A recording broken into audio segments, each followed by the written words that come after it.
સમગ્ર દેશમાં આજે કૃષ્ણ જન્મની ધામધૂમપૂર્વક ઉજવણી થઈ રહી છે, ત્યારે વાંકાનેર તાલુકામાં ભવ્ય શોભાયાત્રા વાંકાનેરના મુખ્ય માર્ગો પર નીકળી હતી, જેમાં હજારો કૃષ્ણ ભક્તો જોડાયા હતા.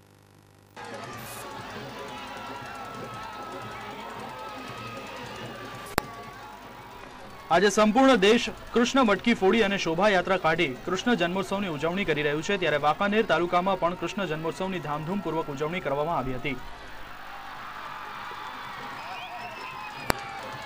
વાંકાનેરના ફળેશ્વર મંદિરેથી શોભાયાત્રાનો પ્રારંભ થયો હતો. શોભાયાત્રામાં વાંકાનેર શહેર તથા તાલુકાના હજારો ભાવિકો, સર્વજ્ઞાતિના બાળકો સહિત મોટા અને વૃદ્ધો બહોળી સંખ્યામાં આ શોભાયાત્રામાં જોડાયા હતા. આ શોભાયાત્રા વાંકાનેરના કુંભારપડા, ચાવડી ચોક, માર્કેટ ચોક, જીનપરા ચોક જેવા મુખ્ય માર્ગો પર નીકળી હતી. કૃષ્ણ જન્મને વધાવવા આજે વાંકાનેર શહેર ખાતે, માત્ર વાંકાનેર શહેર નહીં પણ તાલુકા અને આસપાસના ગામડાઓમાંથી પધારેલી દરેકે સૌ હૈયું દળાય એટલી જન્મેદની ઊભી થઈને નંદગીના છાયા અને જશોદાના લાલને વધાવવા માટે તૈયાર થઈને જે શોભાયાત્રા નીકળી એમાં અમે સૌ હિન્દુ જ્ઞાતિ જઈને સૌનો આભાર માનીએ.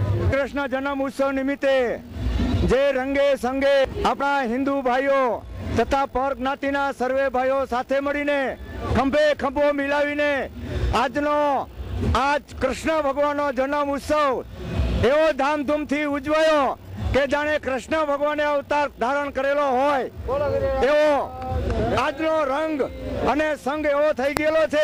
વાંકાનેર શહેરમાં કુલ 30 મટકી અનેક ગ્રુપો દ્વારા ફોડવામાં આવી હતી. મટકી ફોડતી વખતે લોકો અબીલ અને ગુલાલનો છંટકાવ કરી નંદ ભયો જય કનૈયા લાલકીના શબ્દો વાંકાનેરમાં ગુંજી ઉઠ્યા હતા.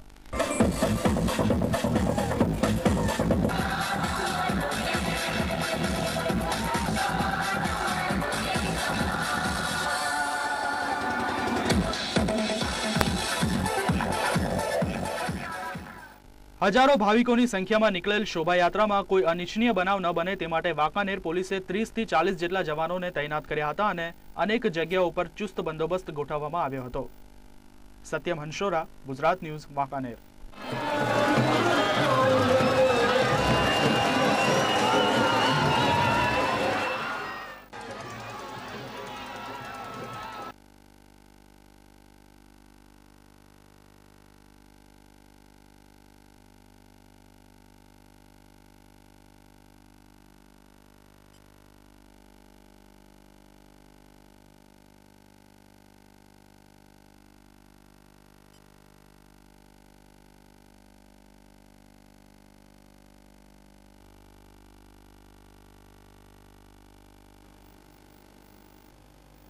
અને સમાચાર